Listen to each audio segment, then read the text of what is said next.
તો વાવ વિધાનસભાથી અન્ય મહત્વના સમાચાર સામે આવી રહ્યા છે, જ્યાં વાવ વિધાનસભાની પેટા ચૂંટણીમાં મતદારોમાં ભારે ઉત્સાહ જોવા મળી રહ્યો છે। ત્યારે યુવા મતદારોએ મોટી સંખ્યામાં મતદાન કર્યું, જ્યાં સિનિયર સિટીઝન પણ પહોંચ્યા મતદાન કરવા માટે। લોકશાહીના પર્વમાં વધુમાં વધુ મતદાન થાય તે માટે અપીલ પણ કરવામાં આવી છે। યુવાન હોય, મહિલા હોય કે પછી વૃદ્ધ હોય, આ સાથે જ યુવા મતદારો કે જેઓ પ્રથમવાર મતદાન કરી રહ્યા છે તેઓમાં પણ ભારે ઉત્સાહ જોવા મળી રહ્યો છે।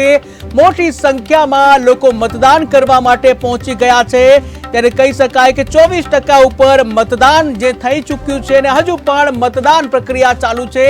તમે જોઈ શકો છો ટીવી સ્ક્રીનના દ્રશ્યોમાં પણ કે જ્યાં લાંબી લાંબી કતારોમાં વડીલો પણ જોવા મળી રહ્યા છે, મહિલાઓ પણ જોવા મળી રહ્યા છે, કેટલાક યુવાનો પણ મતદાન કરવા માટે પહોંચી ગયા છે। ઉલ્લેખનીય છે કે વાવ બેઠક એક હાઈ પ્રોફાઇલ બેઠક બની ગઈ છે, જ્યાં કોંગ્રેસ માટે પણ જીતવી ખૂબ જ મહત્વની છે આ બેઠક। આ સાથે જ ભાજપ માટે પણ જે 2024ની લોકસભામાં સીટ ગુમાવી હતી બનાસકાંઠાની, તે સીટનો બદલો લેવા માટે ભાજપ માટે પણ જીતવું ખૂબ જ જરૂરી છે। ત્યારે ભાજપ કોંગ્રેસ વચ્ચે અપક્ષ ઉમેદવાર માવજી પટેલ પણ જે મેદાનમાં ઉતર્યા છે, ત્યારે હવે ત્રિપાખીયો જંગ જામ્યો છે। મતદારો જે છે સૌથી મોટી તાકાત કહેવામાં આવતી હોય છે, ત્યારે આ મતદારો જે છે, આ તમામ ઉમેદવારો છે તેઓનું ભાવિ નક્કી કરવા માટે લાઈનમાં ઊભા છે, મતદાન કરી રહ્યા છે અને જ્યાં મતદારોમાં ભારે ઉત્સાહ જોવા મળી રહ્યો છે। હજુ મતદાન પ્રક્રિયા ચાલુ છે અને તમામ જે મતદારો છે